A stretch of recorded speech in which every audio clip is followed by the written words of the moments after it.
Welcome back to Breakdown. It's Wednesday, May 24th. JJ, we haven't had a podcast for a while. Yeah, I mean, it's the summertime. It's slowing down a little bit. It's fishing season, but you know what? There's still a little bit of Big Ten SEC stuff going on. You ready to break it down? I'm ready to talk all things Big Ten SEC. Let's do it, Dad. Let's break it down. Okay, JJ, I'm going to start with a question to you. Okay, yes, This is the question in general. College athletes. College athletes are no longer amateurs. They are professionals. Given that they are professionals, why would someone watch a lesser talented college professional versus a more superior talented professional NFL professional? Why watch a college game over an NFL game? Well, I think there's a lot of different variables that it depends upon.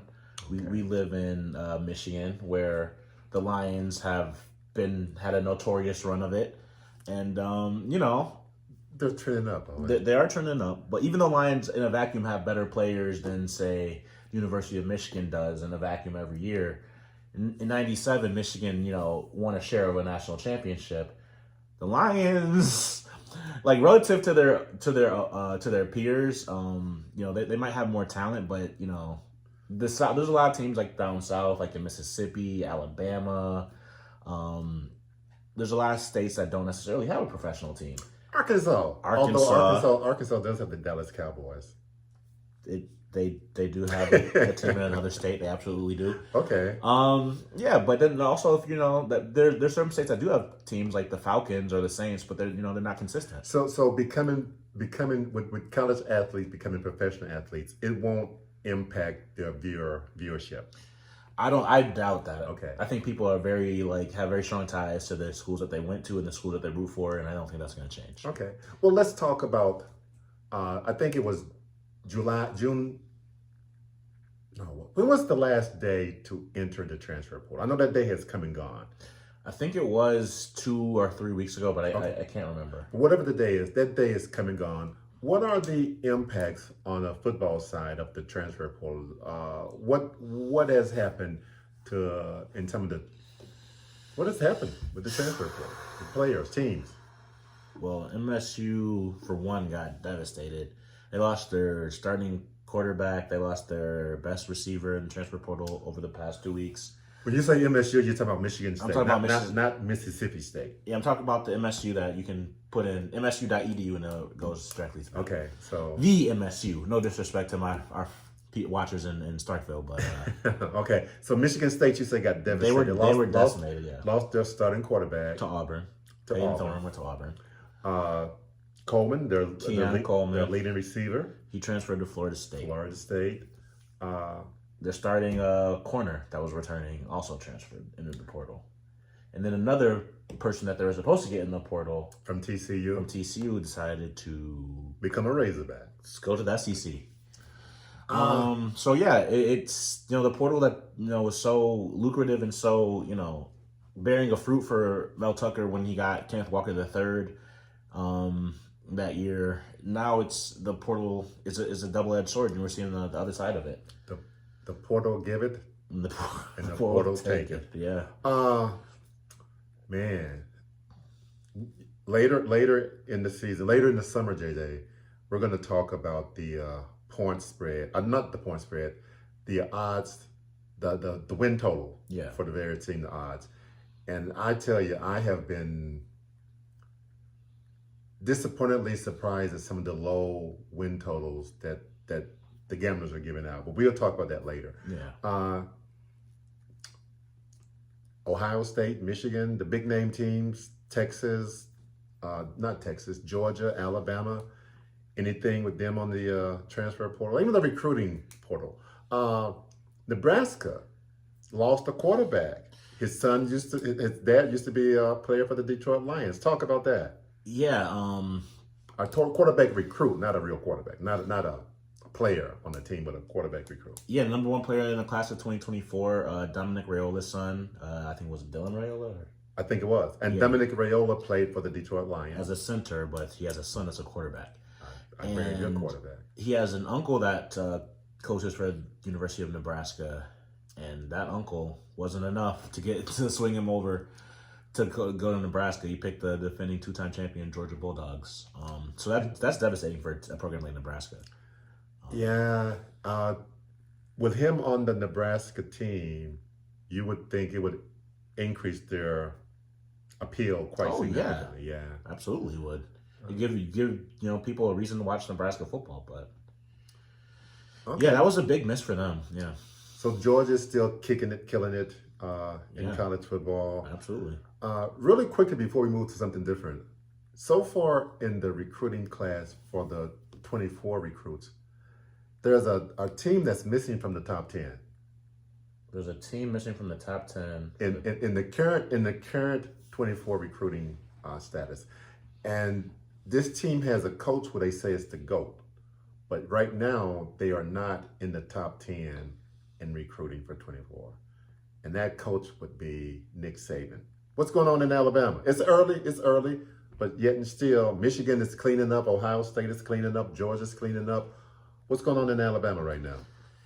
I think Alabama is taking up an approach that only a few programs can take, where you can just pick and choose, and you can, really wait on the recruits to come to you. I think it's very, very early. I would be shocked if they weren't in the top 5 to end the 2024 recruiting class. But as of right now, it's something to keep your eye out. Okay.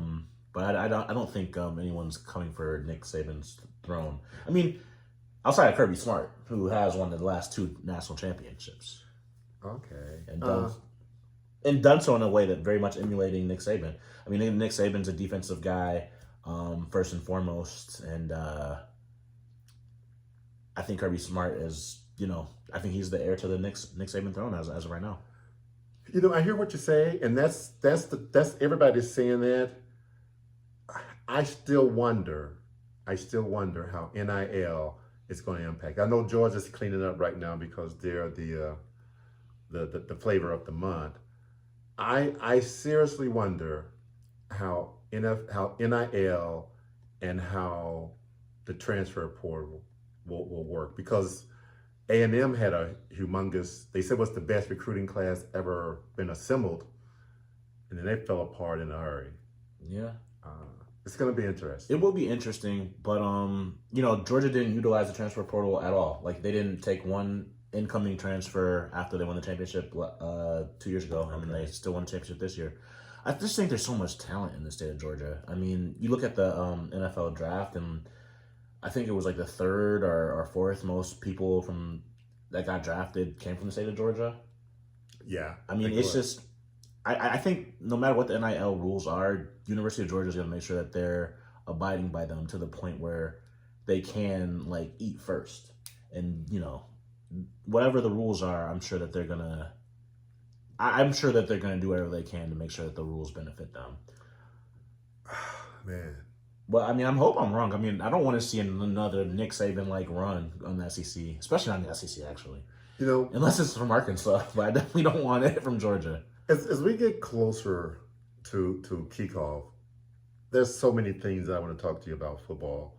I want to talk a lot about the impact of the transfer portal. Will there be any sideboards eventually added to that? The impact of NIL deal, what Texas is doing, Texas A&M is doing, some of the rich schools, why Michigan hasn't actually come on board the way Hunter Dickinson would want them to come on board, and not just throw that out there. That's basketball. Yeah. But let's speaking about basketball and the NIL thing, okay. I feel like this would be a perfect opportunity to talk about the whole situation at Kentucky.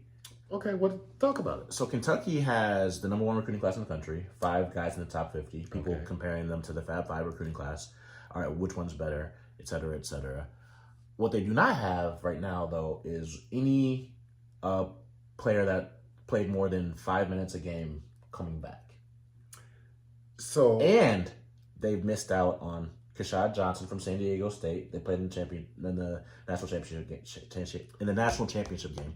He was considering Kentucky before he ultimately went to Arizona. They missed out on Hunter Dickinson, who was considering Kentucky before he went to Kansas. Yeah. And the biggest issue that they might have is that their leading scorer from last season, not Oscar Tshiebwe, the leading returning scorer, Antonio Reeves, he's considering coming back to school but not playing for Kentucky. So that lets you know that Kentucky has a real issue as it pertains to the NIL situation and as it pertains to the college transfer portal. John Calipari is unwilling to guarantee NIL. And NIL is a lot more important for college players that are transferring than it is for high school players that are only going to college because they can't go directly to the NBA. Okay. Like these are guys that could potentially get max contracts or whatever. They're not as concerned about like getting all that they can possibly get versus like a fifth-year senior transfer who knows that they're not going to get a lucrative NBA contract. Knows that Hunter Dickinson might play in the NBA. He might have a long career, but he won't get drafted in the first round. Okay. And he knows that, and I think that's what where the Kentuckies of the world are really missing out when it comes to NIL. So is Oscar going to be back in Kentucky next year? I don't think so. I mean, I think what he wants is a guarantee that he's going to get a two-way roster spot. Now this year they expanded the two-way roster. Two-way roster spots are things that allow people to have like not quite minor league players on their team. Like it's like that gray area of like you can play it in like a G League game one day and then the next day you can get promoted and you can play in an NBA game. So that's the situation, and every team has 2 available spots.